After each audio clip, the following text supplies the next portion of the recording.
Right, good evening everyone. Welcome to Auror. Thank you to everyone who got the answer to the question right, that we are all about helping to keep retail workers safe around the world. So we're a retail crime intelligence platform. We help retailers, mostly large retailers globally, get their staff to report instances of shoplifting into our platform, and then we find patterns in that information that we can share in law enforcement, which helps keep their staff safe and helps keep their losses under control. So I'm just checking that I haven't missed anything. All right, so who am I? And the clicker will actually work. Will it work? Yes, the clicker works. Awesome. Right, my name is Anthony Marta. I'm the Chief of Staff for Product here at Auror. That's a crazy title. Basically means I do all the stuff that our product leadership team doesn't have time to do, which ranges everything from product operations through to driving AI adoption amongst our teams, through to writing very long documents for ARD submissions, for tax stuff, and everything else in between. So it's kind of fun. My background is in product. I've been in product about 12 years. Chief Product Officer at Solar Zero, which will feature in the talk, amongst other places, and I've been consulting for a while, coaching product teams and practice as well. I've mostly worked in B2B organisations, but I've done some B2C as well, and we'll talk to both of those in my talk. When I'm not doing that, I'm an organiser for ProductTank Auckland, so that's a meetup for product managers in Auckland, and I'll give you guys some links to that later on. Everyone is welcome to that. We do have a lot of designers who attend our events as well, so we're dealing with sort of topics around product management and AI and design and marketing and things like that. I'm also the chair of an organisation we set up about 6 years ago called Product Aotearoa, which connects the product communities together across New Zealand. So we have meetups that run in Auckland, Wellington and Christchurch, Tauranga and Dunedin. And thanks to our head of design there who helps support our Dunedin meetup, because that's where he lives. We also run a conference under that banner, which is coming up in November, and I'll share some links to that at the end. I promise a QR code is not a rickroll. It's just a link to my LinkedIn profile. I do welcome connections with anyone, and it's throughout the talk, so don't stress about scanning it. Right, why are we here? So for those who've been around design for a while, and this is the sentiment that I've heard from a lot of designers, sort of like, yeah, the business wants me to do like what? Why can't I get my idea across the line? Like, I've got this amazing idea to improve our design, but nobody's listening to me. Like, why is that? Why can I not get my thing on the roadmap? And we'll come back to what is my value in this new AI world. And a lot of times what I hear from designers and product people for that matter is, right, to do that stuff, I need a seat at the table. How do I get a seat at the table where these decisions are made so that I can sit there and help make those decisions? So before I come back to how you get a seat at the table, I'll talk a little bit about the product development cycle and just kind of where, because it centers the talk. So the development cycle for a typical product, we have our overall business, organizational, company strategy, which then layers down usually to some kind of product strategy. There's pricing and commercials that happens, and we do some discovery about how we're going to earn that money, and we do some delivery and build, and then we take it to market, and then we look at what happened, and we grow it, and so on and so forth back around that cycle.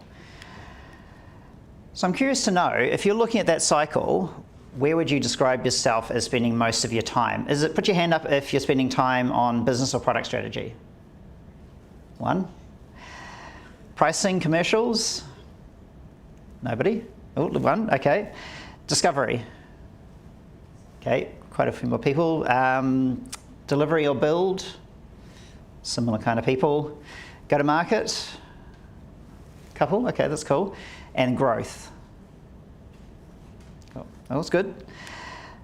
So most people, we're mostly stuck in the middle of that cycle. Great to hear that people are working more broadly, but most people in design and often people with like product owner titles, you're stuck in that discovery build part of the product cycle. So is there more to life? What do we mean when we say commercial acumen? Well, commercial acumen is the unlock to being part of the rest of that cycle, because it's all generally around the commercials of the product, the money and things like that. So this is a quote from Guy Gibson-Biddle. He was one of the original product leaders at Netflix back in the day. I've been fortunate enough to meet him a couple of times. And in the courses he gives, he does some great product courses, by the way. He says, how will your product delight customers in a hard-to-copy, margin-enhancing ways? And for the last 5 or 6 years, or probably even longer than that, as long as I've sort of been around product in the early days, the focus very much was on the first part of that statement. How will we delight customers? We'll delight customers and everything will be amazing. Sort of forgetting the remainder of that statement, which is the hard-to-copy, margin-enhancing ways. We have to actually not only delight our customers, we actually have to make money to sustain our business. Because products have this sort of duality that they go to the customer, and that has users, and we represent that by user stories, and the people who are building are often building to those user stories. But somebody has to buy our product as well. Somebody actually has to make a decision to use it, and often that means parting with actual real money. And in the case of a B2C product, that might be a few dollars. In the case of a B2B product like Auror, that can be in the order of millions of dollars. So big decisions. They actually have to make a decision to do that. In B2C, the user and the buyer is usually the same person. I make a decision to get a Claude license for home. So I am the user and I am also the buyer. In B2B, the buyer and users are two different people. So the buyer might be a procurement team, or for us, it's often a loss prevention leader in a business, or they're head of security or something like that. But the users are the people actually using it in the storefronts or in the investigative teams and things like that. Quite different people. And the users, we know all about user stories and jobs to be done and principles like that. That's the thing that they care about most, how they're actually going to get their job done. The buyer, on the other hand, cares about the money story. What am I paying for? What value am I going to get out of that? If I'm going to put $1 million cost line on my balance sheet, what am I going to get back in return? And that involves stories about money. And we'll come back to money stories in a minute. And then on the product organization side, that's often where, I hear this term a lot, the business. That's often where the business gets involved. They're involved in the money stories. This is a mantra that we have here at Auror: no money, no mission. For me, this is real, really real. So I had those logos. I had a life before that, so I've been in product for about 12 years. I was sort of project management, software engineering for actually a really long time, which you guys will just laugh when you know the total. I was working as a software engineer, hardware engineer, and I worked for a company called Provenco Cadma. So they're an FPOS company. At the time, they had about 50% of the FPOS market in New Zealand. And in 2009, they went into liquidation. So the company basically ran out of money, and they could no longer serve their customers. So it's no good having the best product design in the world if your business falls over and dies. The customers literally cannot receive your service. So it doesn't matter about your design, there has to be that money aspect as well. And yep, I don't recommend being part of a business in liquidation, because it happened to me. It didn't happen to me a second time. I was fortunate enough to get out, but as I said, I was Chief Product Officer at Solar Zero. They went into liquidation in late 2024. I was lucky enough to finish up before that happened. Long story. But again, same thing. That company had around somewhere between 30 to 40% of the market share for solar in New Zealand, and they ran out of money and couldn't pay their people. That was one of the reasons why I left earlier on. They ran out of money to pay me, that means that they couldn't serve their customers at all. And that was an interesting problem, because they were essentially a solar as a service product. So these customers had quite long contracts, and so there's now a smaller organisation that sustains it, but they're not getting any new products, they're not getting any innovation, they're not getting any of the promise they got for when they signed up with the service. So for me, a business running out of money is not a theoretical concept that might happen. For me, I've been through it twice. These businesses have stopped serving their customers. And for startups that fail, that's very real. So in your career, if you're working for a bigger organisation, this might not happen to you. For me, it's happened to me twice in my career, so this is why I care really deeply about this topic. Money's everybody's problem in the business. One thing I learned, as you go further in your career, you become part of an executive team, it doesn't matter how amazing your function is. You have the best design function in the organisation, you have the best product function in the organisation. If sales is on fire, if customers are costing more to acquire than we earn from them, if our product costs too much to operate, if marketing isn't working right, that's your problem. Like as a member of that business, that's actually the biggest burning fire in the business right now, and that's your problem. Like you can focus on your design all you like, but if you don't solve that problem, eventually the music stops, the business runs out of money, and you're not able to serve your customers at all. That's still a design problem.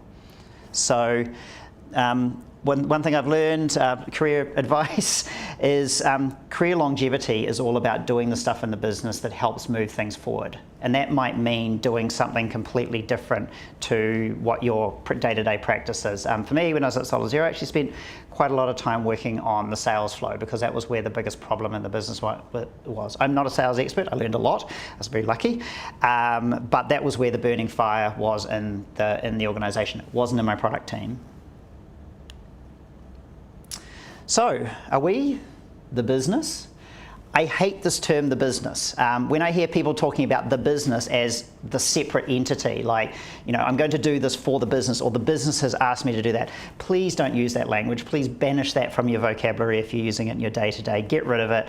You are a part of the business. As I was saying before, like everything that happens across a business is your problem. It might not be your focus, but it's your problem. Because if you want to keep on getting paid, if you want to stay with that organisation, if you want that organisation to keep on serving its customers, that's your problem.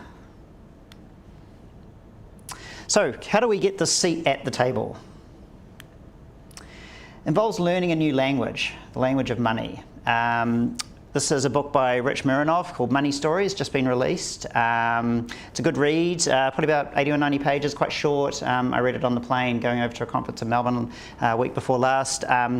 Rich is a great supporter of the New Zealand community. He's been down here a couple of times. He's a leading voice in B2B product. If you want to learn about B2B product and the fun that's involved in that, his site mironov.com's got a ton of articles. He's been around a while. And this book is a really good read. I highly recommend it. And what he's kind of talking about is that sort of duality that I talked about before. We've got our user stories, which are our customer-facing sort of artifact. But we have our money stories, which are our business-facing artifact.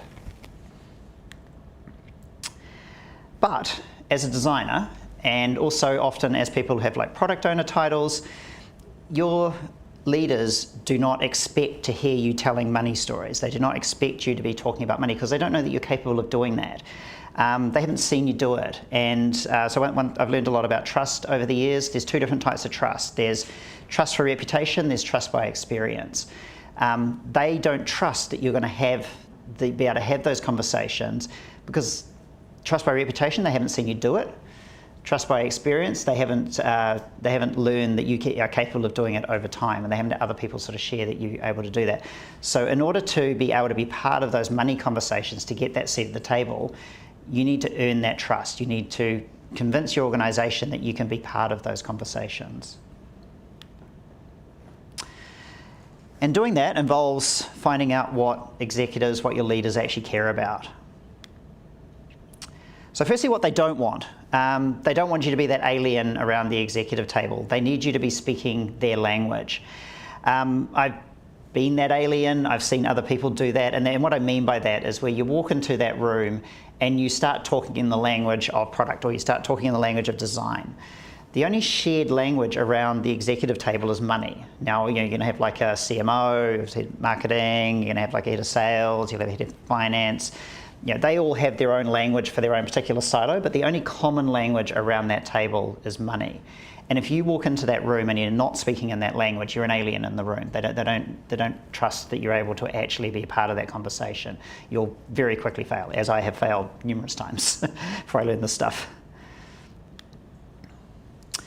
Words matter. So two different languages here. So our alien languages, this checkout flow has too many steps and creates cognitive overload. That's probably 100% true. I've seen so many designers, or product people for that matter, walk into a room full of executives and say something that is absolutely 100% true, critical to the business, but they're expressing it in a language that the people around that table don't understand. The person on the other side, however, is saying, Checkout has a 35% drop off at the third step. If we reduce this by half, then we would add another 100K in revenue per month. Suddenly everyone around the room is like, whoa, hold on, hang on, I'm really actually interested in that now. Like before it's like, hey, cool story, but I don't understand why I should care about that. But once you start expressing it in that shared language, suddenly you're going to have people actually interested around the room. If you're trying to get your thing prioritized, if you can say that your 100K a month, so that's what, $1.2 million a year, is higher than us spending a whole lot of money trying to acquire a new customer that's only $500,000 a year, suddenly your thing is a top priority because you're the thing that's going to earn the most of the business. Now there's strategy and other things around, I'm oversimplifying of course, but that's a powerful way to actually get listened to when you're in a room full of executives or a room full of people whose shared language is money. So what does your executive team board want? So this is me, I generated this image. I asked AI to create some images of executives that were being kept up at night. It created this weird seance sort of scene, so I don't know what's up with that. So it's not only money. If you walk into that room and talk about things that your exec don't care about, you're also going to lose that argument. So humans, the way that our brains work, if we're really fixated on a particular thing and somebody walks in and says, the aliens just landed outside, your brain goes, no, they didn't. That doesn't make sense. That's not in the realm of what I care about right now. That didn't happen. And so your message will just bounce off. So if you're not speaking in that shared language. So if the thing that the company cares about right now is adding new sales, so the biggest focus for the CEO is like, no, we need to grow revenue. We need to increase our revenue picture because that's most important because we're trying to get acquired and we want to make our revenue look good. If you walk in there and talk about something that's going to improve customer retention, you're probably completely correct and you're absolutely right about what it is that you want to pitch, but it's not something that your executive team actually cares about. You're misaligned with the strategy there. So understand what your executive team are looking for. Work with your leader, have coffees with people. This, it's a great conversation. Literally just ask, like, what is keeping our leadership team up at night? And you'd be surprised at the kind of answers that you get and how that might reshape your thinking about your day-to-day. Think like an investor, because you actually are. You're investing time in being part of that company. So, one of the biggest investments you make as a human being is 8 hours a day, 40 hours a week. Like that's what, one third of your time on any given week. That's actually a big investment. So think like an investor. Sometimes you'll literally have shares as well. So a lot of companies will grant share options or some kind of equity options. So sometimes you literally are an investor. So you kind of need to understand this. This is a very typical picture of a SaaS product. So initially, we're going to be burning a whole lot of money because we haven't yet got the revenue. And then over time, we'll grow that revenue and we'll sort of grow into that maturity kind of curve and our cash flow will actually go up above zero. That below zero time is terrifying for an executive team. You are burning money, you've got an amount of money that your investors have given you, and if that hits zero before you start getting into actual cash flow, that's where businesses die. So learn about some of these basics, learn the fundamental financials of your organization so that you can kind of determine like where do you fit in all of that. Like right now, is reducing our cash burn, is that actually the thing that's going to help the most? Is it adding revenue? Is it whatever?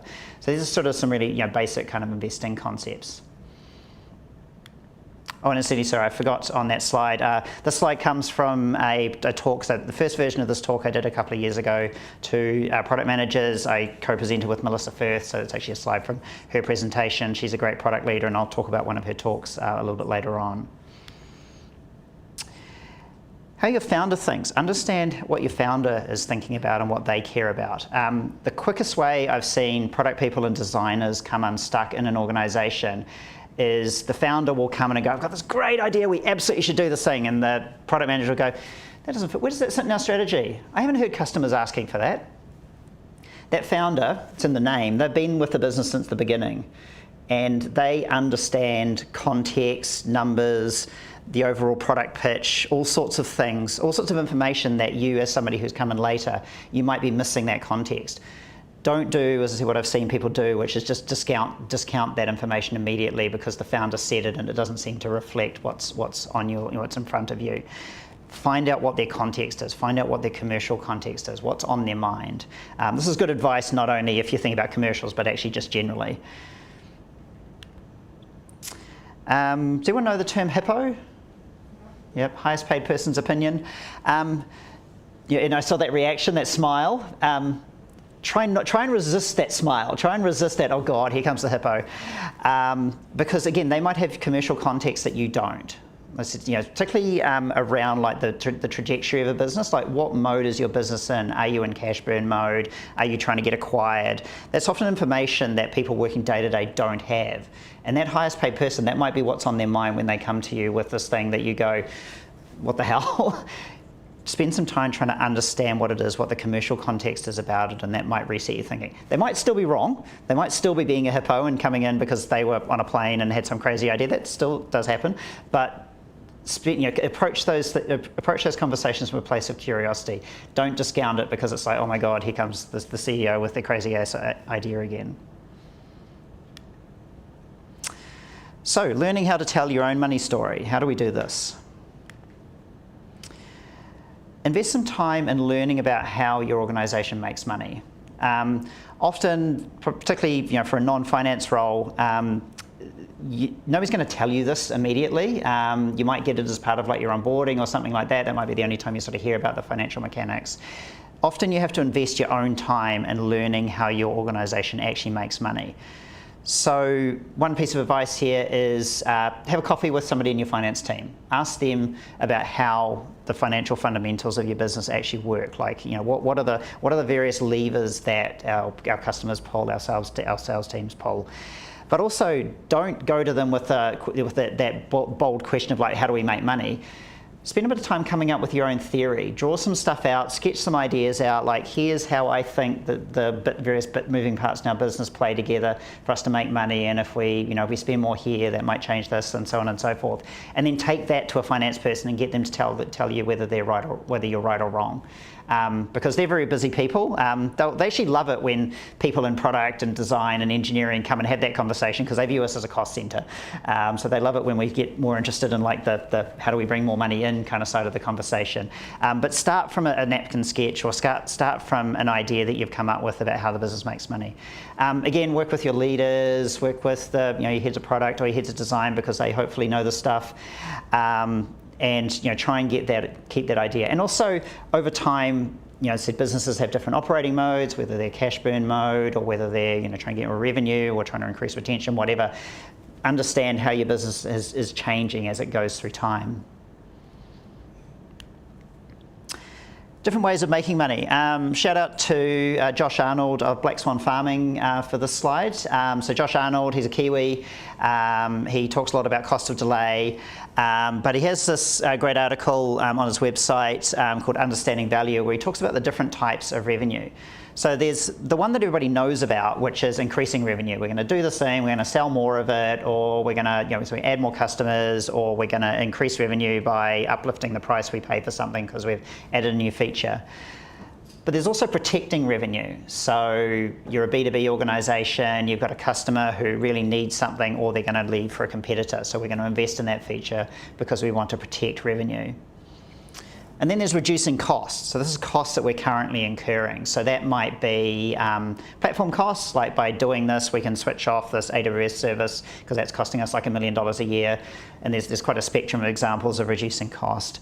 And then there's also avoiding cost. So if we make this design choice now, it's going to cost us $1 million more over time because it's going to spend a whole lot of tokens and tokens are expensive. Or if we make this design choice, then we'll spend less tokens over time. So that's avoiding cost. So those are different types of revenue. So always when you're building something, see if you can figure out which of those categories it fits into, because it will fit into one of them. I've tried to break Josh's model a few times, haven't been able to. Those categories actually work really well. And a bit of a note on cost. Who here is aware of the cost of a team of like 6 to 9 people being about $1 million a year? Is this a number that you've heard before?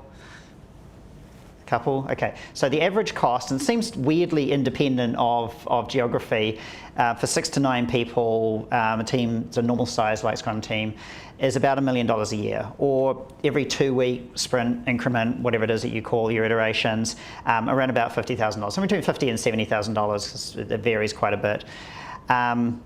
Obviously, that was before. Now we're in AI world, so we're spending $1 million a year. It's $1 million a year plus token cost. What does that add up for every 2-week period? It's approximately quite a lot.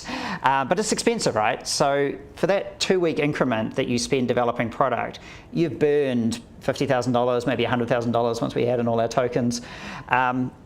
We're now starting out with being that much in a hole. Is that thing that we spent that 2 weeks on going to earn us that money back? Or is it going to save us that amount of cost or reduce cost, all those different things? Like, can we actually get out of that hole? Now, sometimes we invest and we invest and we invest and we get that money back over a long time, that's fine. But it needs to come back sooner or later. Otherwise, the trajectory of the business is heading towards zero and we end up in liquidation. So always be asking that question of like, we're going to do this thing. We're expensive people, tokens are expensive as well. How are we going to get that money back? And cost is part of product market fit. So got 2 examples here. I believe that neither of these companies have product market fit. Now that's seems like a really weird thing to say, right? Because they both have millions and millions and millions of users, are super popular. So I can't use the X logo, I have to use Twitter. Still Twitter to me. Both these organisations are burning more money than they're able to bring in revenue. Now that's okay when as we said, that typical SaaS hockey stick curve, but you need a plan to get to revenue sooner or later. Because if you just keep on burning forever, maybe you're fortunate, have got very generous investors, but investors want their money back sooner or later. Like they generally are not a charity, and neither are you. So there has to be a plan to get to revenue. So there's a time factor, like the revenue and the cost doesn't have to line up exactly in time, but over time it has to average out, and we're trying to get that big hockey stick where our profits go exponential, which is amazing. But we have to get to it, and so there has to be a plan. Both of those companies right now, I'm not necessarily convinced that they have that plan.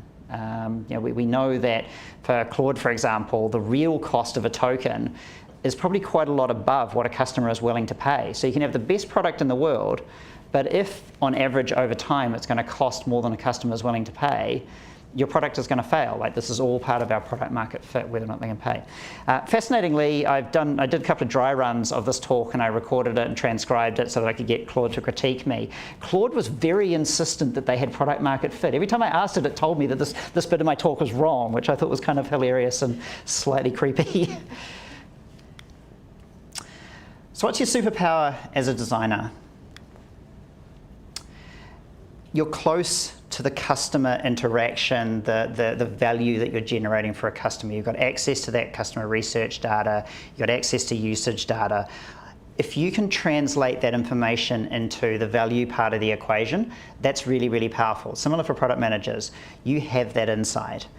A little bit of a story. So when I was at SolarZero, I had a couple of very senior product managers working for me, and one of them in particular, it was very early in the year. He was sitting with our founder at the time, and they were just noodling on some customer data, some behavioural data. And they spotted some patterns, some really interesting patterns. And those patterns actually changed how we thought about the financial model for the customers. And it was just because the first week back in the year, you've got time to kind of do that research that you normally never get time to do in your day-to-day. And they spotted this and said, change the roadmap as a result. And then after that, the CEO and the founder, they were different people, long story, they came to my product manager constantly looking for those insights. He in that moment, like it was literally just that period of a week, built an immense amount of trust with the leadership team that he was now the go-to on all things financial. Now, he's a smart guy. I've known him for a very long time, very strong financial background anyway. But it just took our team, our leadership team, seeing that and going, wow, actually, this is the guy who we should go to around financial stuff. Now, I have a small problem in that my laptop has just decided to disconnect from the network, so please just bear with me for just a second. Emily, where's Emily? Have you got the talk on your laptop there, just so because I can wing it with the screens? I was concerned that this was going to happen because my laptop has been having trouble all day. So if you can just bring up that Figma file, then I'll just jump to that while my laptop is reconnecting. It will come back. That's great. Yeah. Sorry about that.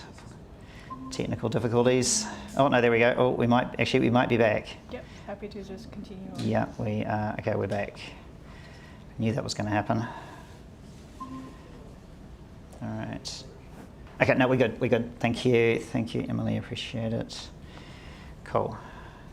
All right. So that's your superpower. Your superpower is being able to see that information, and as I said, if you can translate into money, if you can translate it into that money story, that's where you're going to build that trust almost immediately with your leadership team, and they will keep coming back to you. Sometimes careful what you wish for, you become like the numbers guy or the numbers girl, but you know, that is a good place to be in your organisation. So, AI clickbait. So I promised you I was going to talk about AI in the title of the topic, and I've said not a word about AI except for some crazy token references, but here's where we get to the AI part. So this is a live action shot of our customer getting all of these vibe coded features that we're now flinging out at a rate of 100 or so, or 1,000 a week. And it's not fun being that customer. I was telling somebody earlier on that so Claude is actually the worst offender at this right now. I had a bunch of training prepared for our product managers on how to build Claude skills.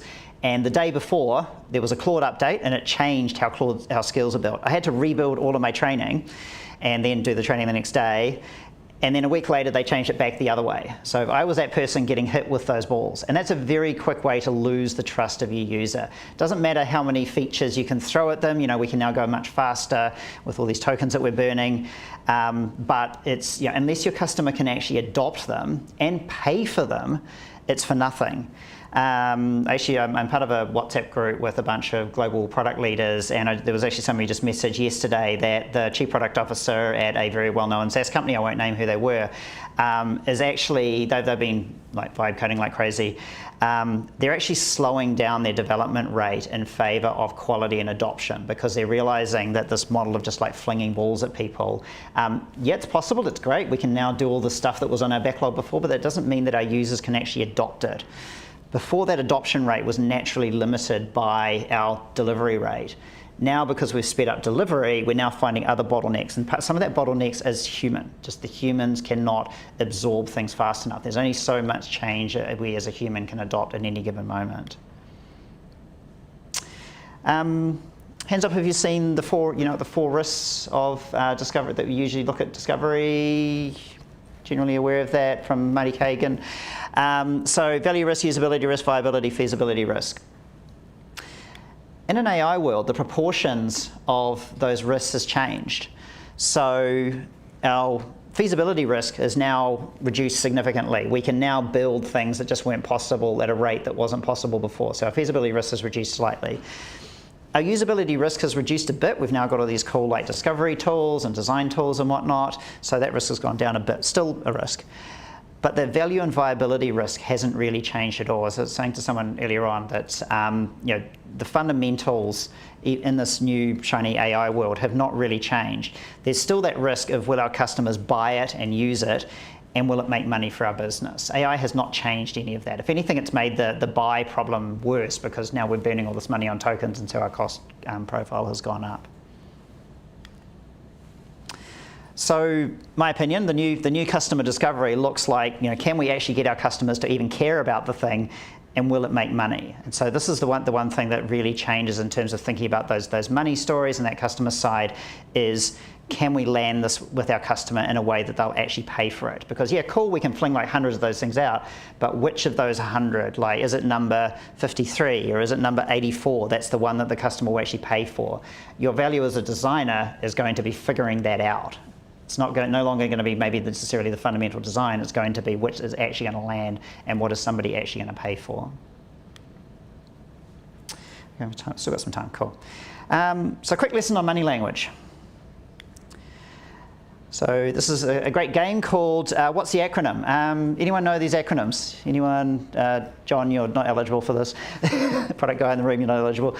ARR, anybody? Oh. Annual recurring revenue. And MRR? Monthly recurring revenue. Perfect. ARPU? Average revenue per user. Thank you. And that all contributes to LTV, which is? Lifetime value, yes. So that's the amount of money that you make from a customer over time. That's close enough. So that's on the revenue side. CAC or CTA? No. Cost to acquire customer. So it's either known as CAC or CTA. That's the amount of money it costs you to actually get a customer on board. So for a B2B SaaS company like us, that number is actually quite high because our sales cycles are quite long. CTS. Cost to serve, thank you. Right, so sing it. This is so as I mentioned, I'm part of Product Aotearoa. We run an annual conference. About 2 years ago, there was this fantastic presentation given by a guy by the name of Joe Rayburn. I'll share this presentation out later so you guys we'll have the links. And he actually sung his presentation. I will not try and sing. I cannot sing at all. This is not karaoke. But I can still hear his, we need LTV above CPI. CPI here is cost per install, so it's a variation on CAC or CTA. And so he comes from the world of video games, and the way that their fundamental financials works is that the lifetime value of that customer, the amount that they spend with the company over time, has to be higher than the cost per install, otherwise you're burning cash. If your CPI is less than your LTV, you're increasing cash. So it's a really fundamental equation in the really cutthroat world of video games. It's a great talk. As I said, the only time I've ever heard someone actually sing a presentation on stage, and it was amazing. I emceed that conference, and I had to introduce him, and I had to try and keep a straight face knowing what was coming, which was really cool.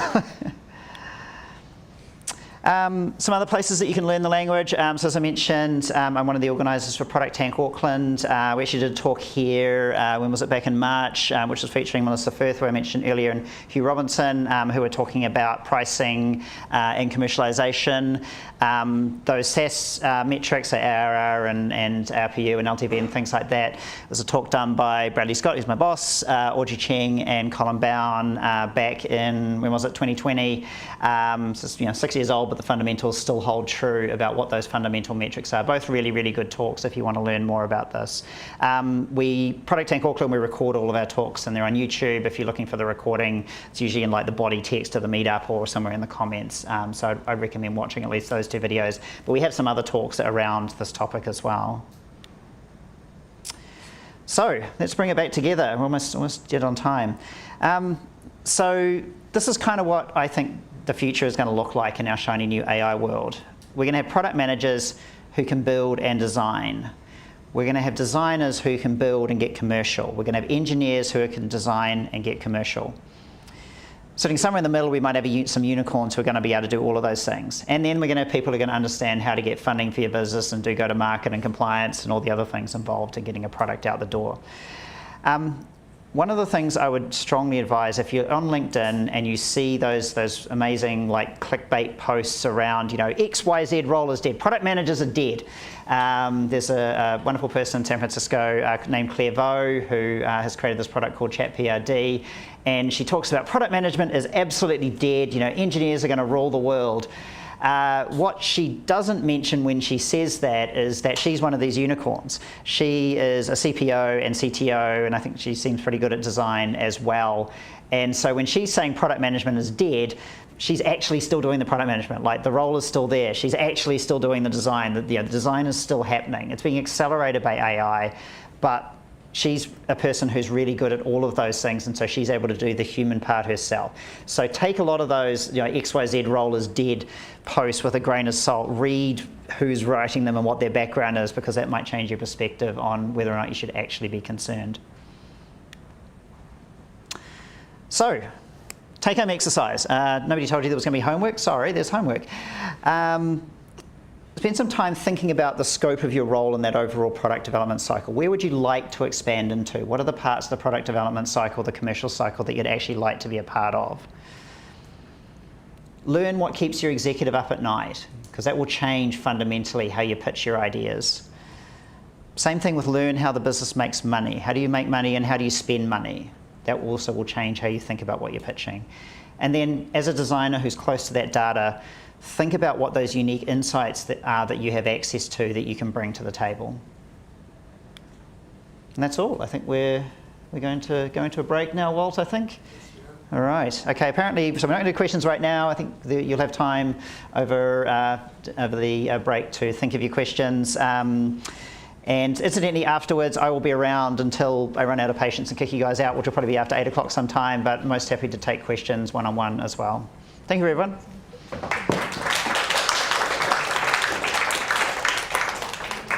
Oh yes, one more thing. So as I mentioned, I was going to talk about the Product Aotearoa conference. So we're doing it again this year, this time in Wellington, November 12th and 13th. 12th is the main conference, 13 is workshops. If you want to register your interest to attend, please scan the QR code on the left and we'll be in touch once we release tickets. We're just talking about getting our tickets out shortly. If you're interested in putting a talk together or you know people who might be interested in doing a talk at that conference, the QR code on the right will take you to our speaker registration form. We do have a lot of product people, a lot of designers, a lot of engineers who attend that conference, and it is very reasonably priced. It's probably the cheapest conference in Asia Pacific, and we're going to have some amazing international lineup coming down, which we'll confirm soon. Amazing. Cool. Shall I share my screen? All right, Emily's going to share her screen, and she's going to grab a microphone.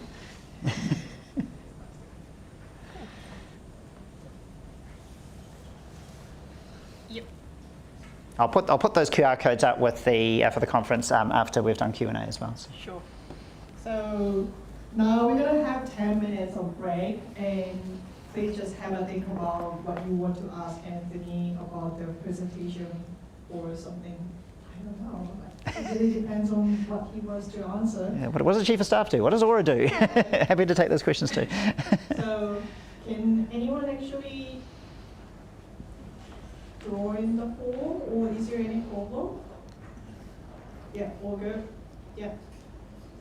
So, just letting you know, there will be another prize giving What during prizes? our Q&A session here. We just give things away a lot. Cool. There's plenty of drinks at the back, and I think there's, well, as long as there's still pizza over there, I think there's still pizza. Yeah, please finish up the pizza. I don't want to take it home. So. Cool. All right, I'll have to leave this on for now. Phew. Good for that. Was that good? Good. Hopefully it was of interest. I think some of these people are quite early career, and I'm not sure if I'm hitting quite that level. Yeah. But hopefully it gives them an idea of like what stuff they have to learn. So yeah. Right. Oh, good. It's funny, I noticed Janice is shooting me some funny looks during part of it, so I'm going to have to ask her what those looks are about. So. But that's good. Hopefully I stimulate some ideas. So. All right, I'm going to grab a drink.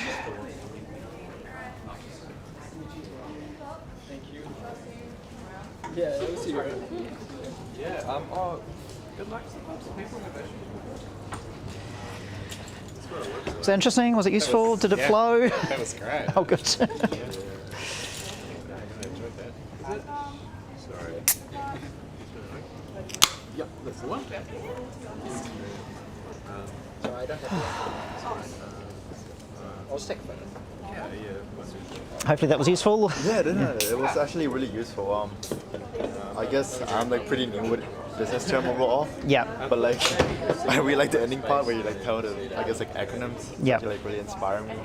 And also I guess like the overall structure that's really like easy to follow along. Oh, good. So thank you.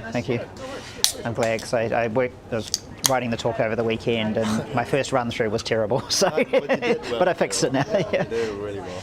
And it was terrifying how Claude was trying to tell me, like, it was literally disagreeing with the point of my talk. I'm like, that's not what I asked you, buddy. Like, I asked you to check if it flowed. And it's like, just gaslighting. It was totally gaslighting me. Don't worry about product marketing. I think the first time around it said, Anthropic is attracting lots of investment money. I'm like, yeah, cool, you're attracting lots of investment money, but you're just setting the damn stuff on fire. This is fine. Yeah, exactly. Pretty sure there's a gift. I really enjoyed the way you reframed the balance of risk in the age of AI. I thought Yeah. even just visually, the way that kind of shows up was just really easy to comprehend. Yeah, that was an accident actually. I was just working through the discovery process, trying to think like how does discovery change and how, then particularly through a commercial lens, I'm like, oh yeah, actually those proportions are, it's a very interesting model. And also, so that WhatsApp group that I mentioned, I got that insight from. As HubSpot was the company, by the way, it's part of a group who are coming up with a manifesto for product management in an AI world. That somehow I'm like the only Kiwi in there. Somehow there's people like Martin Erickson and all these like big names in there, and little old me. But that's kind of what we're talking about, is that, you know, the fundamental, one of the fundamentals is just because we can fling all this stuff out, like, our customers can't adopt it. Yeah. That's a fascinating and slightly scary. It's a problem we've never had, and you know, we've naturally been throttled by delivery. Now that bottleneck has been removed, what does that mean? And you know, so Anthropic did me dirty with the Claude update when I was. But what it was is, like, there was a button there that enabled you to edit a Claude skill in like a Markdown editor, and you could pop that up, and so it was a quick way because just prompting it to change the skill is a pain in the ass. But you just need to change a word, you could do that, and they took it away. And a week later, they put it back. That's so annoying. Fuck. I find it fascinating in Anthropic's case too, how they've gone so wide, launching like all these different verticals. Chat and code and co-work and then security and all the things. Yeah, well, actually, the first day that I was at the conference in Melbourne, the first person I talked to was someone from Xero, and he was freaking out because Anthropic had just, like, all of Xero was freaking out because Anthropic had just released like a small business module, like small business management module, and they were like freaking the hell out about whether that was going to eat their lunch. So. Oh, right.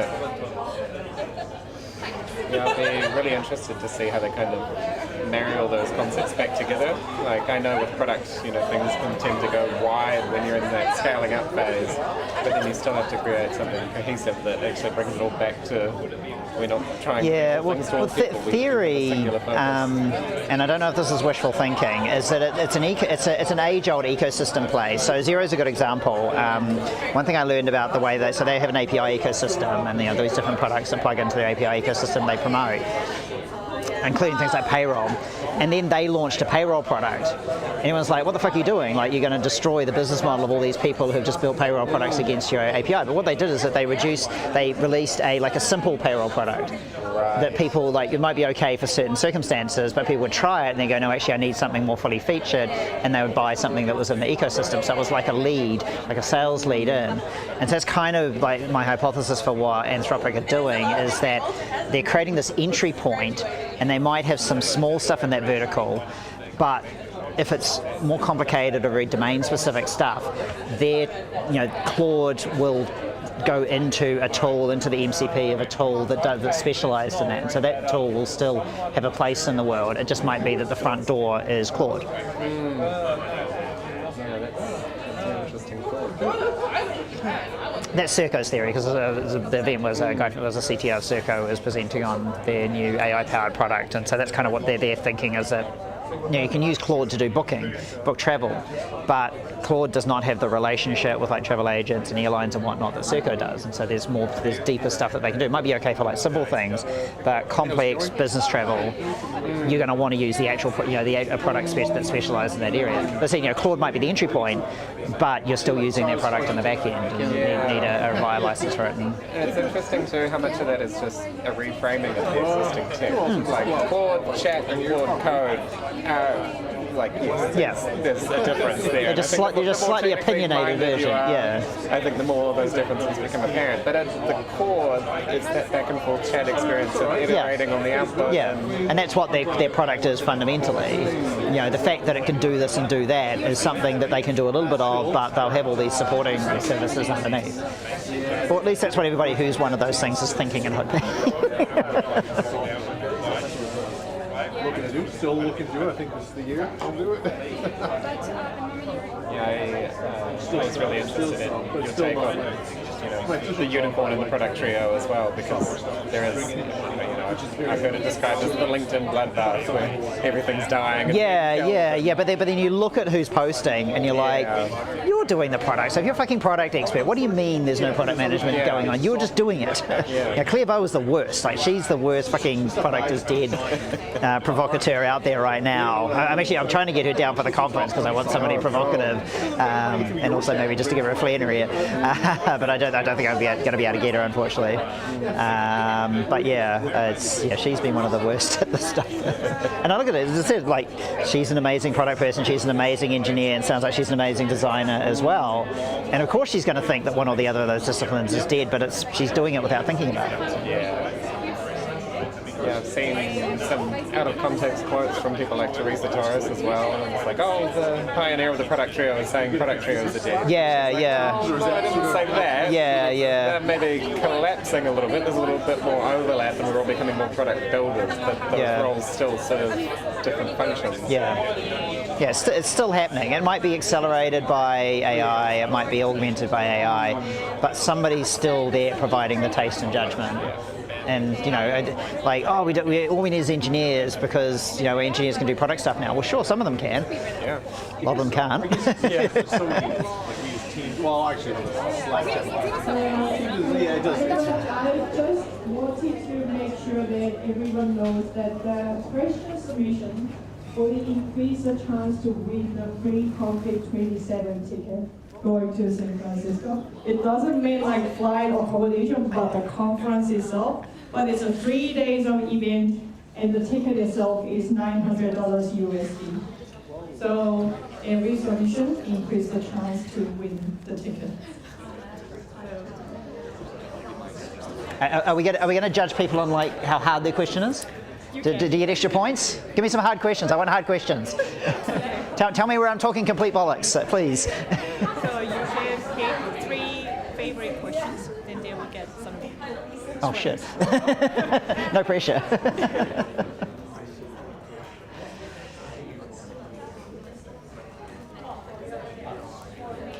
and check it. Yeah.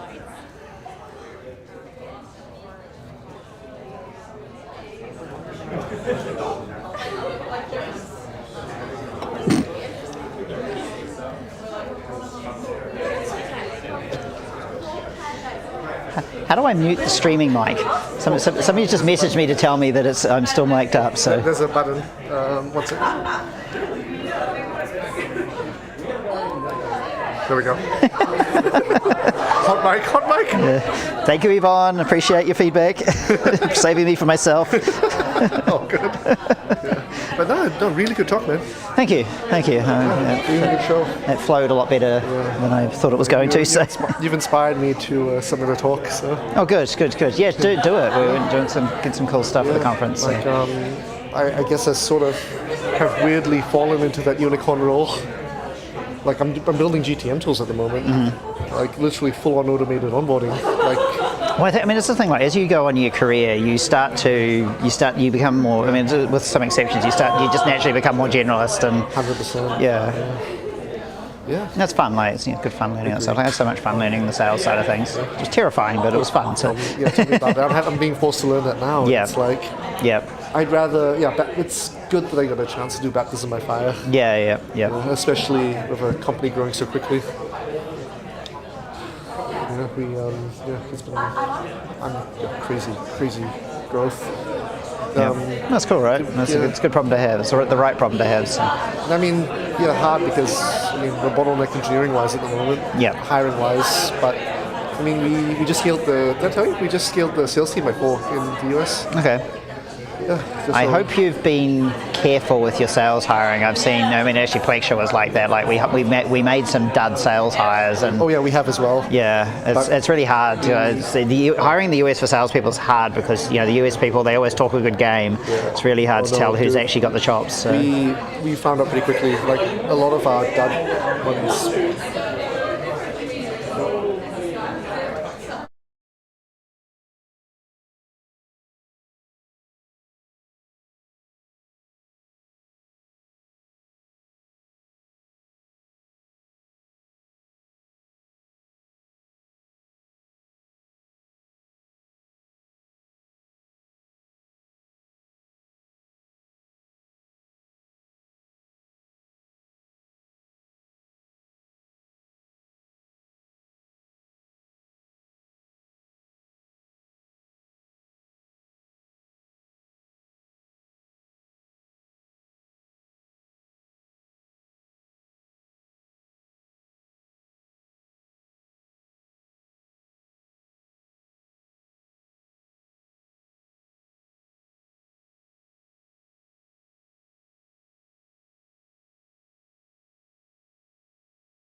Excellent, excellent. All right, We are back live again. let's do the thing. It's up.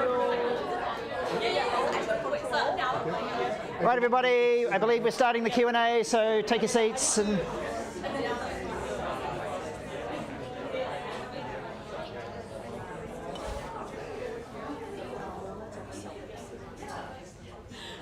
you can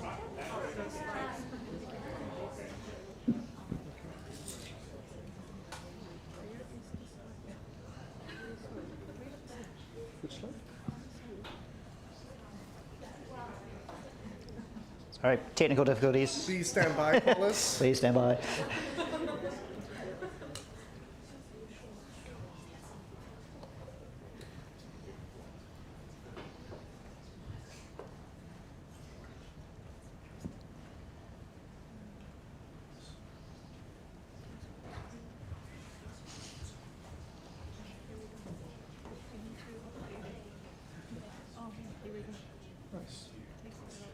yes. So would you just whichever. All right, so we've got a few questions for you, Anthony. I guess the first one being, are we moving to a world where taste matters more than technical skill? I hope so, because that's all I got. Yeah, as I sort of explained earlier on, with that poor customer getting all those balls thrown at them constantly, the taste piece is going to be figuring out which one of those is going to land. And I honestly believe like we can automate a lot of our discovery work. There's all this research piece that we can automate now, which is amazing. But I do ultimately believe there needs to be a human looking at that going, yeah, no, don't do that, that's dumb. And please don't do all those 99 other things because they're also dumb. But that one's going to be freaking amazing. Let's land that. And I do think that's where the taste piece is going to come in. Again, I don't know if that's wishful thinking. I don't know if that's just me looking for self-preservation in a world of product design, because that's what I do. But honestly, I do think that technical skills will become less important. One caveat to that, though, is that, so as I mentioned, before I was a product person, I was an engineer, predominantly software engineer. I'm now doing some vibe coding myself. I originally did sort of C, C++ in the early part of my career. I've never written a line of TypeScript or JavaScript commercially, and I was working on a TypeScript MCP server. Again, I know nothing about MCP servers, and working with Claude and going back and forth and getting it to create piles and piles and piles of code. And I could get about 80% working without really engaging the technical part of my experience, and which was great, like that, and that took like an hour or two kind of thing. That remaining 20%, like making sure it was secure and making sure it was well architected and making sure that we could distribute it properly and how were we going to share security stuff and whatnot, and then bits where it just wasn't working properly, I was falling back on my 10 years or so of engineering experience to be able to do that. So I think technical skill is going to play a role at the bleeding edge, at the edge of things. So it's still going to be there. And this is, I was talking to someone else earlier on about the sort of future of like juniors and seniors and whatnot. There's some interesting things yet to play out in the industry around that. So before we jump into the next question, for the audience online and offline, what is your definition of taste? Oh God, sorry, I asked for hard questions. I think it's at its heart, and so I'm thinking about this actually in real time, so please excuse like the brain vomit. It's the human experience. It's the understanding how humans think about things in ways that only humans can do, I think. I'm not 100% sure about that. As I said, this is evolving, but that's my hypothesis. So.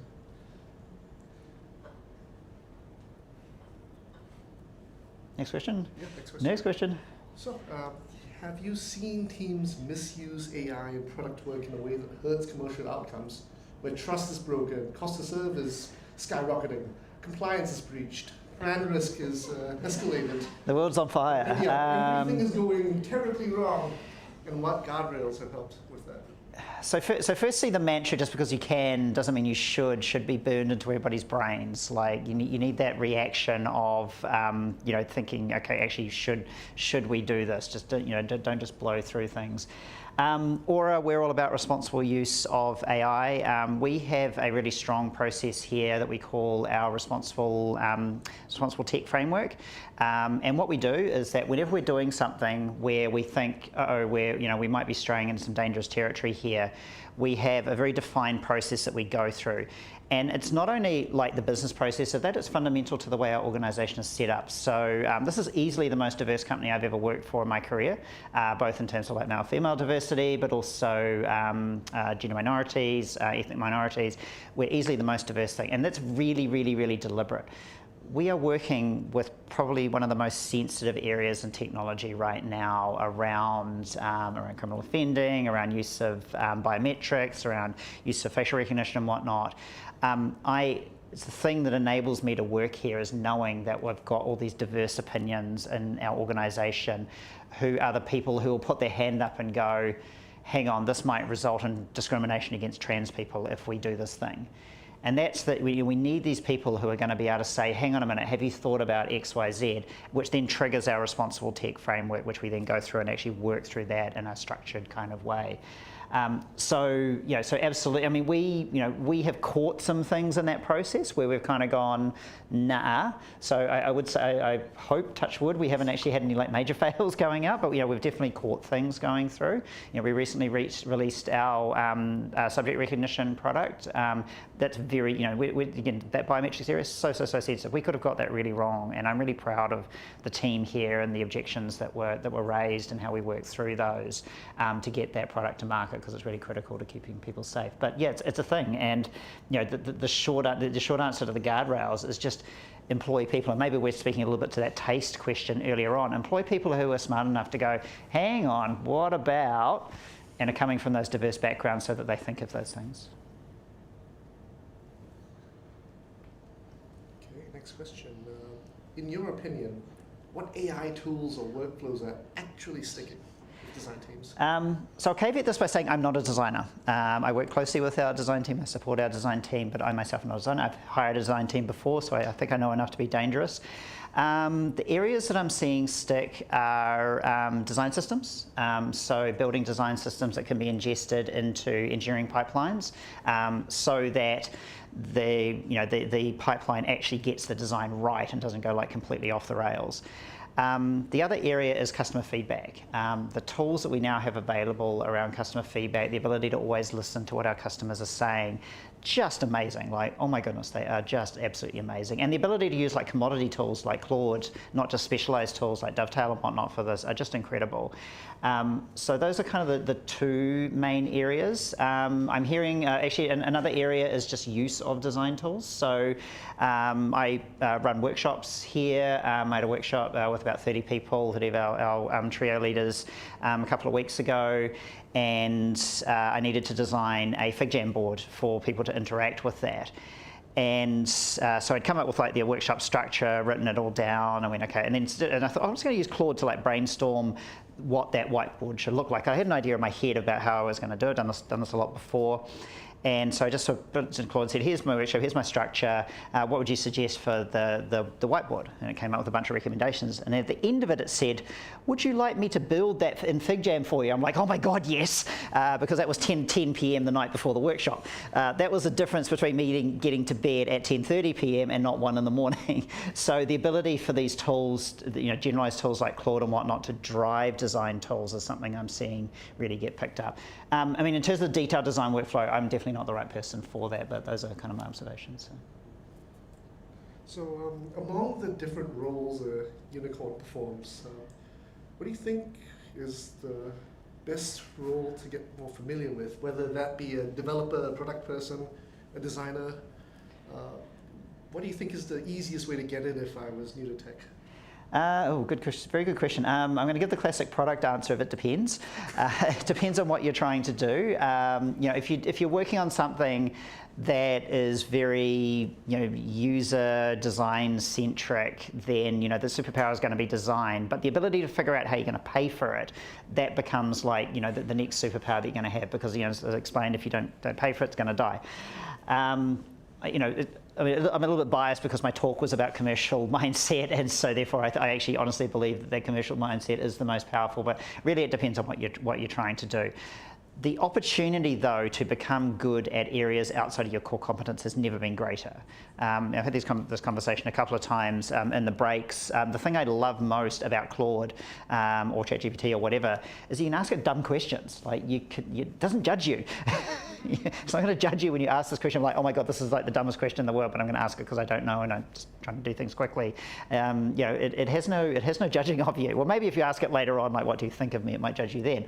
But you don't have to worry about that. You can ask it dumb questions, and then when it gives you an answer you don't understand, you can ask it to explain it in different ways. Like just the ability for these tools to be, self-referential, that you can use the tool to understand how to use the tool is so cool and so amazing. And the time right now is the most fun I've ever had in product and engineering, actually, because these tools are just so cool. The ability to get that information. So yeah, just move out into those different areas, learn those different areas. What you and I were talking in the break about, the further you go on with your career, often the more generalist you want to become, because as you said, if you're sitting around that exec table, marketing is now your problem, sales is now your problem. Even if you're not the sales leader or the marketing leader, the fact that it's impacting your bottom line, you as an exec member are responsible for that. You're going to have to learn it anyway, so start early. I think you put it pretty succinctly in terms of just being useful. Yeah, exactly. Just be useful. I'm sorry, I'm not on the camera. Oh, we're back. Yeah, okay, we've got a beefy one here. Oh, long question, many words. In an AI world where becomes faster, what commercial skills do you think will differentiate junior designers the most? Ooh, this is a hard one. Oh, yeah. Hard hit they've been. Yeah. I mean, sometimes design impact feels hard to quantify.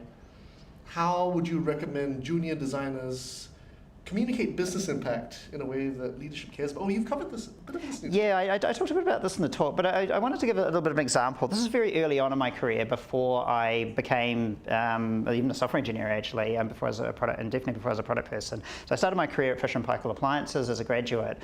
I was having this conversation with somebody in the break. Organizations, like large organizations like Fisher & Paykel, known for their innovation, they actually very deliberately employ grads to drive that innovation.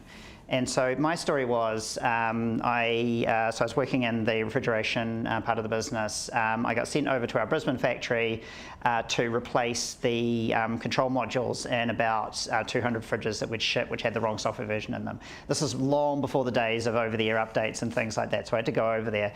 And I spent like a week in this really hot warehouse with some of our technicians replacing these controllers, and oh my God, it was so hard.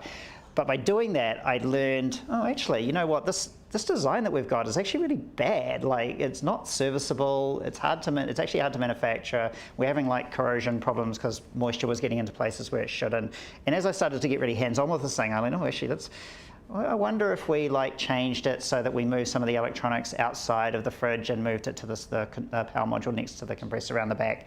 I wonder if we did that. And then I started to do some numbers myself. And this is me as a graduate not knowing anything really. I was just like running these numbers, and I went, oh, actually, you know what?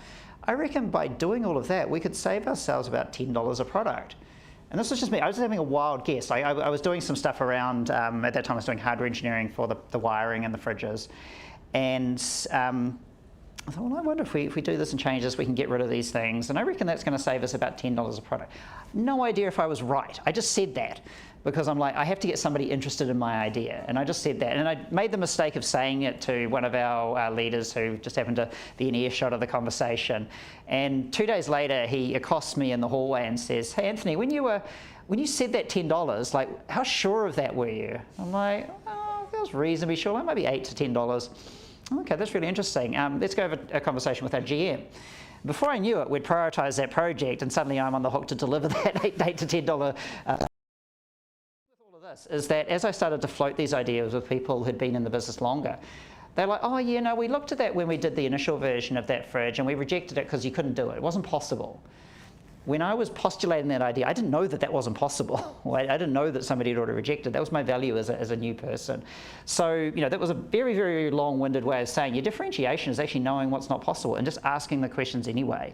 Particularly for more junior people, you have that benefit, that credit in the organisation that no question is a dumb one. And no idea is a dumb one. People tell you that it was dumb, but also, A, put the ideas out there, but also don't take the, oh, no, we already thought about that. Like I had that moment where it was one of the engineers in my, the electronics team that I was part of actually was really insistent that we couldn't do this. This was really dumb. I'm like, I reckon this is possible. And as I said, we did it, and that fundamental layout and that product survived for about 15 years afterwards. So if you look around behind a Fisher & Paykel Active Smart refrigerator from about like the mid-2000s, my power box design is down the back there. And that just, as I said, that just come from me not knowing that it wasn't possible. Great story. All right, we got another one. Ooh. Yeah, this is a good one. Okay. How would you apply your business acumen in a large enterprise? Layers of big and bureaucracy. scary, where there's loads of hierarchy, bureaucracy, a whole bunch of gatekeeping. So, dirty secret of that organisation, the leaders at the top believe that all the people doing the work have the commercial context. They believe that they know that, because why wouldn't you? Why would you employ someone who actively works against the interest in the strategy and whatnot? Like, as a leader, like, why would you do that? Like, that would be ridiculous. But it happens, because it's not well communicated and so on and so forth. So firstly, approach it with that mindset. Like, you're actually expected to be doing the right thing for the business. And if you believe there's an opportunity to do it better, it's kind of incumbent on you, because your leaders, no matter where they sit in the hierarchy, actually expect that. Cynically, it's a really good way to get promoted. Like I said, that Fisher & Paykel idea, that did good things for my career at that organisation. I got noticed by leaders who was, several skip levels above the leader that I was working for. It's, as I said, again, it's particularly at the lower levels. Like, no question's a dumb one. Yes, there are some people who get upset about going around the hierarchy, but at the end of the day, if you come to your leader with $1 million idea, again, that was that Fisher & Paykel example, was going to save us probably about $800,000 a year, nobody's going to turn you away, because if it's a stronger argument than another $500,000 idea, that's going to win. Now, be sensitive, be diplomatic, be smart about it. Don't actively piss off your own leader about that. Think about it, but also just do it. You'd be amazed how much organisational credit you get if you skip up 4 layers with $1 million idea. Oh, this is a challenging one. Prediction around future product design and engineering roles becoming more fluid thanks to AI. How are you upskilling to prepare for this future? Comes back to what I was saying earlier on. I'm lucky in that as a product person, I'm naturally a generalist. So while I'm probably an engineer at heart, I've learned commercials, I've learned design, I've learned all these different areas. As Solar Zero, I got thrown deeply into sales. So I've been able to kind of acquire that and cross-skill. And all that came from just curiosity. I never approach anything from, this is not my job. Like, that's the most poisonous thing in an organisation, is this is not my job. Not only because it's just a dumb thing to say, and it sounds very like, sort of you're trying to repel somebody away from you. It speaks to a lack of your own curiosity. So, to do useful stuff for the organisation, learn, be curious about things, sit with your finance team, sit with your sales team and understand. They'll love that stuff, by the way, like getting engineering roles. But how do you inculcate that culture of making sure that stays away, like that doesn't become a thing at a company? Like, the whole notion of that's not my job. How do you kill that before it even becomes a thing? It's hard. I still don't know how to hire for curiosity. Curiosity is the strongest trait in a product manager, and I think a designer as well, and I try to hire for it, and it's really hard. I'm still not quite sure how to do it, but I also know that a lack of curiosity, that those are the people I dislike working with, is that the lack of curiosity people. So it's a cultural thing, it's a whole bunch of stuff that's being reinforced. One thing I'm going to caveat all of this with is that I'm also highly aware that I'm a white male. And so I can, I have sometimes had that credit, and I can bust through layers. And I'm aware that organisations where that's not possible, where, if more diverse people sometimes don't have a voice in an organisation, they don't get listened to, dumb people like me who are able to just like blow through and express an opinion because I don't know what I don't know. I'm aware of that privilege, and it is definitely a thing. And so, you know, if you're not like able to do that, build your allies as well. So, you know, that upskilling is also partly being curious, but it's also building a consensus. Even, you know, that Fisher and Paykel example, I'd sanity checked that. You know, I was telling that story, you know, as like it was my idea, but in actual, you know, the kernel of the idea, yeah, that was me in that warehouse. But I'd sanity checked it with a whole pile of people. So it's, you know, build your allies, find out how to get your voice in the organisation. But as I said, I will recognise that there's a little bit of a privileged angle to some of my answers. So. In your experience, what separates companies using AI as a tool from companies truly becoming AI driven? Yeah, great question. So the conference I went to in Melbourne, one of the things that I was trying to find is get a little bit of a sense of how Australian companies are integrating AI into their product practices and into their design practices and into their engineering practices.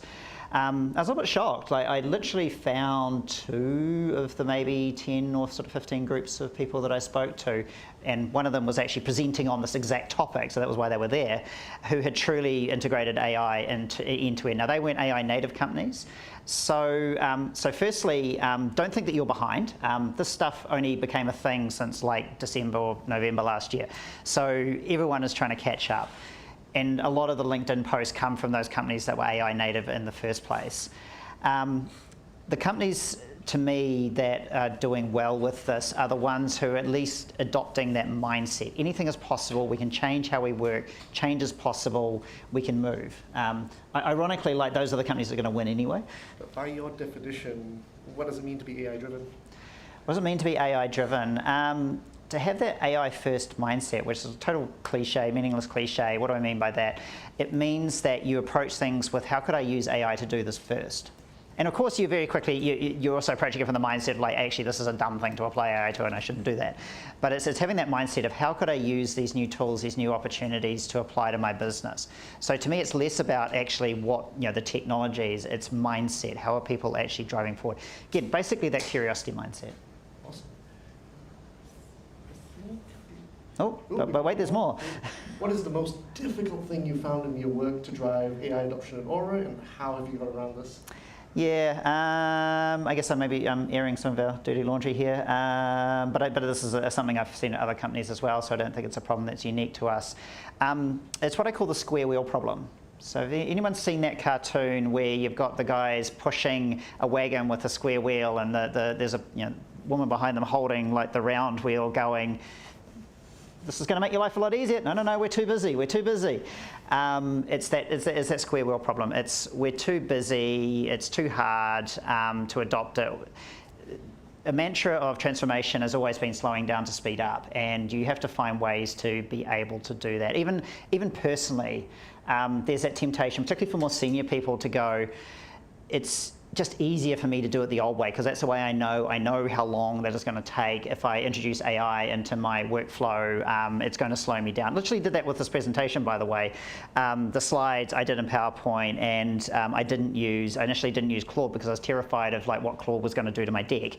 I thought it was going to completely ruin all these slides that I'd made. And then last night I was actually getting some Claude Design, not Claude Design, just Claude Code, the Claude PowerPoint plugin, to do all that work. And I'm like, oh geez, I really wish that I'd started with that earlier on. So it's approaching with that mindset of like, actually, you know what, I'm going to have to slow down. I'm going to have to take a little bit of a risk here. I'm going to have to give these things a go, and then hopefully I'm amazed by it, and I'm going to go much faster as a result. But I'm not going to find out that unless I actually try. All right, next question. What's your favorite thing about product management or your work at Auror in general? Good question. The reason I got into product after coming out of engineering was because I just wanted to have a bigger impact on the world. There's only so much impact you can have as a software engineer, and I just wanted to increase my impact. And for me, what does it for me is seeing a customer adopt your product and find it really, really useful. Like that's the thing that gives me happy, warm vibes. It's getting the outcomes. So product management is all about getting outcomes with customers. That's the bit that I'm deeply curious about and want to kind of drive in the world. Work in general, same thing really. Like that's why I come to work every day. Is that, so here at Auror we've got a mission to reduce violence to retail store employees by 50% in 5 years' time. That's really ambitious. I don't know if we can do it. It's really hard to measure as well. But that's an outcome I want to create. I've worked in retail back in my university days many years ago. When I was there was like one instance of shoplifting in about the 12 months that I worked for that organisation.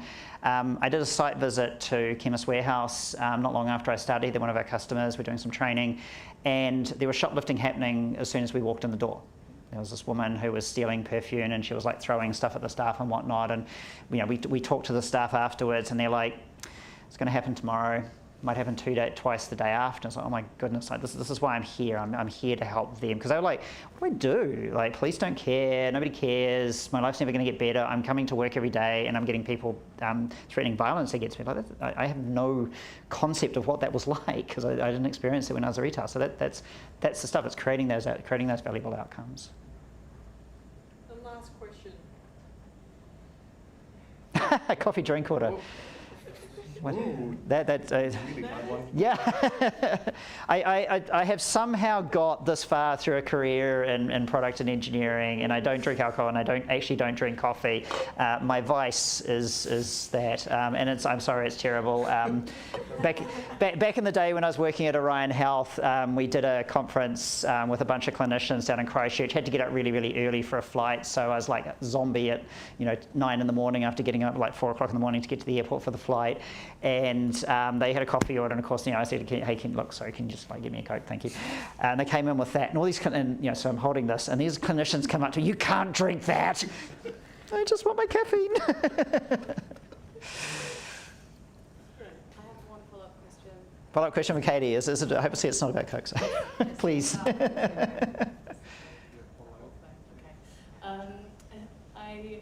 am interested in the kind of responsible use of AI framework that you guys use, and relating it back to the talk around commercial acumen. How would you balance it if there is a slightly unethical use of AI, but it's going to make you a lot of money? That's a really good question. So even before the rise of AI in the last sort of year or two, the market changed in like 2021, 22, 23 quite significantly, where companies went from, we can just burn all this money in the world, to actually we have to have a viable business model, and margins are actually important. And companies like Uber, suddenly, Twitter for that matter, suddenly realised that the tide was going out. And one of the things I sort of was saying to the product community at the time is that in the next 12 months, you're going to be asked to do something that you will view as highly unethical. It's going to happen. And the business I was working for at the time, I won't name them, it did. I saw it happening, and it's hard, right? Like you've got that thing between like survival. Like I said, if you don't survive, you can't offer your service to your customers. Like that's bad for your customers as well. But also we're going to do this thing which is also unethical as well. Like, how does that balance? There's no right answer to that question. The only right answer is awareness, and making that trade-off visibly, not implicitly. And that's what our responsible tech process here at Auror is about. Like, we've made some pretty tough decisions through that, and some of them have been touch and go. Some have been quite risky, but we have to. We have no alternative but to make those decisions. But we do it visibly, in a way that's visible across our business, to our diverse people on the ground, to our leaders, to our board. So it's just visibility. Anyone else going to get in there at the last minute with a question? Yep. No? Cool. Cool. Thanks for your time, Anthony. Thank you. Yeah, there were a lot of questions. And thank you for answering all those questions. The last QR code we have is the event experience survey. Like I mentioned earlier, like every submission increases your chance to win the Config 27 tickets. So I'll give you a bit of time to scan, but you don't need to complete it right now. So that might help.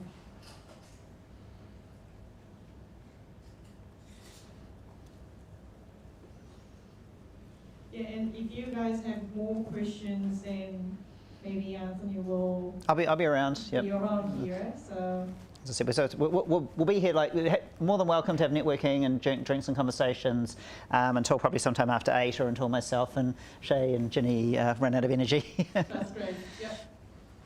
So everyone got the QR code and link? Yep. Thank you. Appreciate it. So our next event will be the Config 26. So all the user group, regional base, will run their local watch party. So either watching the live streaming together or have their own local party. Like in terms, like, because of the time zone difference, we decided to do a small local event instead of watching the keynote together. So feel free to join the virtual event, which is free. So you can just catch up what's happening in the Figma world. And then also please come to Auror for the event. All the details will be shared when the time comes. And what we clearly know by now is, like, it's gonna be 25th of June and Auror. There will be very cute local swags, and also the Figma official swags as well. And at this event, we will get more submissions, and we will do a ballot, and we will announce one ticket winner after this event. Thank you. It was the commercial document, the design superpower in an AI world, and presented by Anthony. Can I also say a special thanks to, firstly, to our Auror team of Ginny and Shay, who've stayed back tonight. They've given up their evening to make this event possible for all of you. Can I have a round of applause for Ginny and Shay? And can I also have a round of applause for Wai Long, who greeted you downstairs. He's a perennial helper at all of our events, and I really appreciate it. Even though I messed up the date tonight and he came out at very short notice, so super appreciate you, Wai Long. Thank you. And thank you very much to the Friends of Figma team for bringing this event to Auror. We really appreciate it as well. It was a really amazing experience working with you. So thank you, everyone. So we could actually take a group photo in your amazing feature wall out there. Can Right. We can do that, yep. Let's do it, and that's us. Right. So So thank you very much, everyone. There's still more drinks. It looks like we're done with the pizza. Yay, thank you. But you're welcome to hang around and chat and network.